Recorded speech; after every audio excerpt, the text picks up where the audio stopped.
Ne t'inquiète de rien et n'aie aucune crainte. La joie vient le matin, les problèmes ne durent qu'un temps. Car il y a un ami nommé Jésus qui essuiera toutes tes larmes. Shalom, bonjour. Merci beaucoup d'avoir cliqué sur ce canal. Merci beaucoup d'être revenu. Merci beaucoup pour votre patience. Vous étiez un peu en congé, disons, en vacances, dans une grande vacance. C'était pas vacances, hein, quand même. C'était l'appareil qui avait des problèmes. Wi-Fi, problème passé par là. C'est pour cela que je ne suis plus venu en ligne. Mais voilà, je suis là, petit à petit, nous allons répondre. Voilà, aujourd'hui, nous voulons parler de pourquoi les chrétiens ne doivent-ils pas payer des impôts. Pourquoi les chrétiens ne doivent-ils pas payer des impôts? Peut-être que c'est une ironie, mais nous allons voir. Et avant de pouvoir entrer dans cette réflexion, nous allons voir lecture de l'évangile de Matthieu, chapitre 22, du verset 17 au 21. Et ensuite, nous allons voir aussi quelques lignes en Romains. Romains 13, verset 6 à 7. Donc, les pharisiens interrogent Jésus. Il dit ceci: alors donne-nous ton avis. Est-il permis, oui ou non, de payer l'impôt à César, l'empereur? Connaissant leur perversité, Jésus dit: hypocrite, pourquoi voulez-vous me mettre à l'épreuve? Montrez-moi la monnaie de l'impôt. Ils lui présentèrent une pièce d'un denier. Il leur dit: cette effigie et cette inscription, de qui sont-elles? Ils répondirent: de César. Alors il leur dit: rendez donc à César ce qui est à César, et à Dieu ce qui est à Dieu.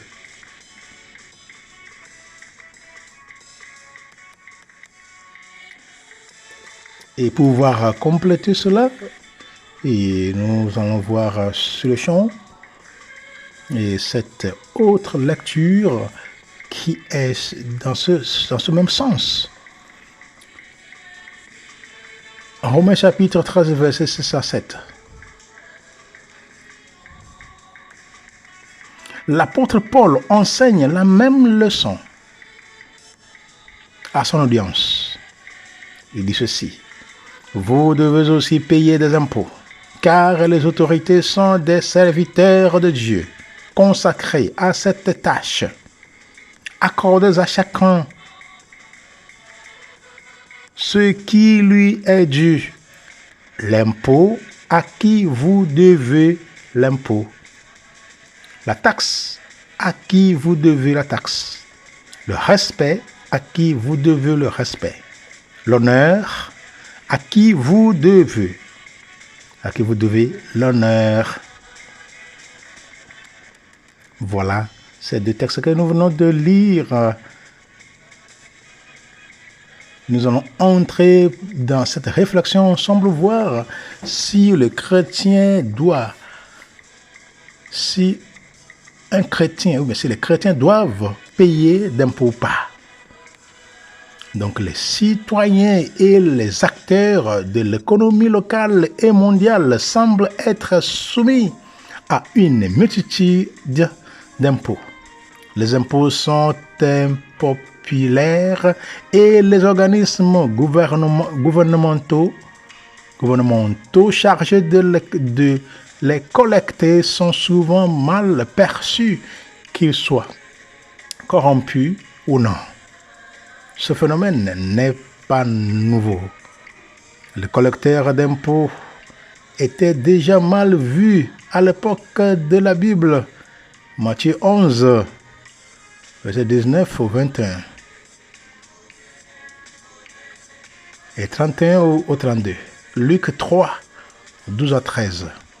Qui vont parler de ce même sujet. Même si nous avons en aversion les impôts, même si le système fiscal est injuste et corrompu, même si nous pensons que notre argent pourrait être mieux utilisé, la Bible nous enjoint de payer nos impôts.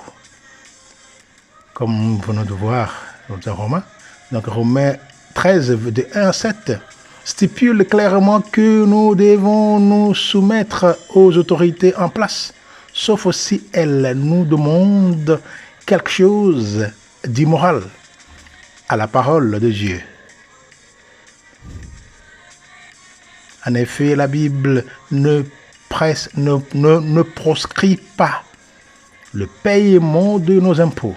Au contraire, elle nous encourage à le faire.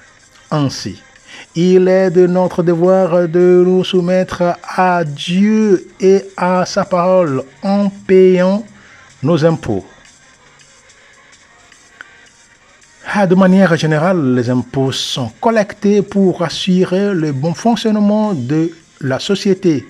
Toutefois, il arrive parfois que l'argent des impôts ne soit pas utilisé de la manière que nous considérons comme prioritaire. L'argument le plus fréquent contre le paiement des impôts est que le gouvernement fait un mauvais usage des fonds des contribuables, voire les utilise à des fins néfastes. Cependant, cela ne nous regarde pas. Jésus a dit, rendez donc à l'empereur. Même lorsque les autorités romaines étaient loin d'être justes, Paul nous a enjoint de payer nos impôts sous le règne de Néron, l'un des empereurs romains le plus cruel de l'histoire de l'Empire. Nous devons acquitter nos impôts même si le gouvernement ne rend pas hommage à Dieu. Nous sommes libres de profiter de toutes les déductions fiscales légalement disponibles, n'est-ce pas? Il n'est pas obligatoire de payer le montant maximal possible. Si le gouvernement nous accorde une réduction d'impôts, nous avons le droit d'en bénéficier. S'il existe un moyen légal de mettre notre argent à l'abri de l'imposition, nous sommes autorisés à l'utiliser. Cependant, il est aussi interdit de recourir à des méthodes d'évasion fiscale illégale et ou malhonnête. Romains 13, 2, voilà, nous rappelle cela. C'est pourquoi celui qui s'oppose à l'autorité résiste à l'ordre que Dieu a établi. Et ceux qui résistent attireront une condamnation sur eux-mêmes. C'est ça que Romains 13, 2 nous a dit. Bon, en tant que chrétiens, nous reconnaissons que tout ce que nous possédons appartient à Dieu. Nous sommes les gestionnaires des biens qui nous ont été confiés, appelés à investir notre argent et nos autres ressources dans ce qui a une valeur éternelle. Trésor, voilà. Ce que nous allons revoir après ici-bas. Nous sommes tenus de subvenir aux besoins de notre famille. C'est ça, 1 Timothée chapitre 5 verset 8. Et de donner de manière généreuse, 2 Corinthiens chapitre 9 verset 6 à 8. Donc il est également sage de faire des économies. C'est ça.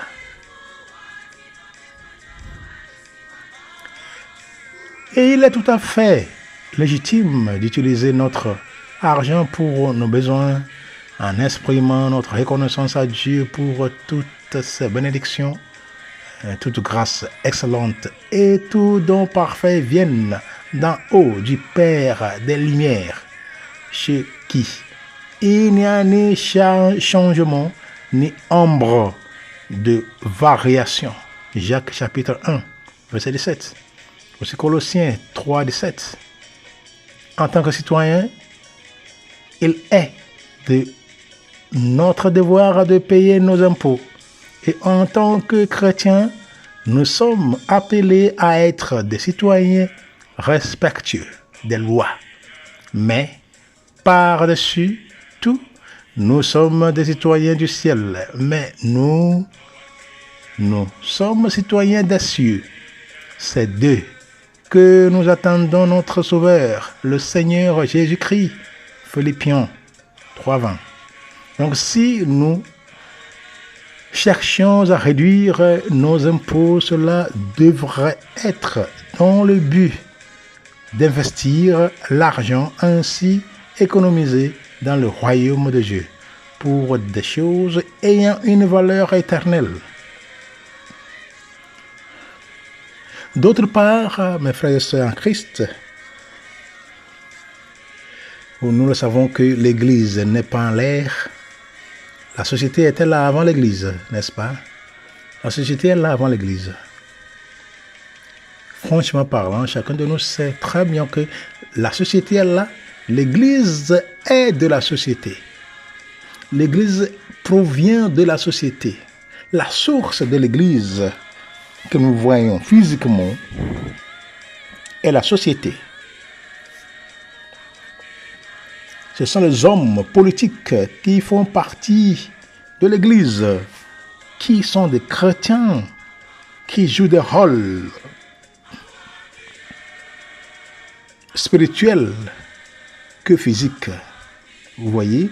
Donc, nous voyons toutes ces choses-là que c'est vrai. Si je suis chrétien, je fais partie de l'État. L'État aussi, c'est le peuple. L'État n'existe pas comme ça en l'air. Le peuple. Sinon, disons, le président va gouverner qui? Est-ce que ce n'est pas le peuple? Vous voyez? Le gouvernement va gouverner qui? Le président va gouverner qui? Voilà, c'est le peuple. Donc nous faisons partie de cette société. Donc tout ce que la société décide de faire, nous sommes condamnés à faire cela. Nous sommes vraiment indispensables. Nous ne pouvons jamais dire que parce que je suis chrétien, je ne donne pas. Mais voilà que nous avons de belles autoroutes, nous avons des écoles, nous avons des hôpitaux, des hôpitaux, nous avons beaucoup de structures, beaucoup d'infrastructures par l'État. C'est ce que nous sommes en train de payer comme impôt qui aide l'État à s'organiser, à créer ces infrastructures pour pouvoir nous aider, pour aider nos enfants à aller à l'école par exemple, pour nous aider lorsque nous sommes malades, nous sommes tombés malades, pour aller à l'hôpital pour être soignés, n'est-ce pas? Et pouvoir avoir de bonnes routes pour nous déplacer de l'est à l'ouest, du nord au sud. C'est comme ça dans le monde. Donc sans de bonnes routes, sans de bonnes voies, nous ne pouvons jamais nous déplacer facilement. Donc tout ce que nous sommes en train de donner comme aide, comme contribution à l'État, que nous appelons impôt, cela aide l'État à s'organiser de cette manière-là, afin de pouvoir aider ses citoyens pour que les citoyens aussi vivent bien, pour que les citoyens s'épanouissent dans leur vie, pour se reconnaître comme citoyens de son pays, citoyen de sa société, citoyen faisant partie du peuple qui sont autour de lui. Vous voyez? Donc c'est ça. Donc l'impôt ne dit pas parce que nous sommes chrétiens ou pas, nous sommes tous dans la même société. Dans la même société, nous avons tout. Nous avons chrétiens et les non-chrétiens. Vous voyez? Nous avons les femmes et les hommes. Donc nous sommes vraiment condamnés. C'est indispensable de payer d'impôts. Personne n'est exclu. Les hommes de Dieu, les femmes de Dieu, chrétiens, les non-chrétiens,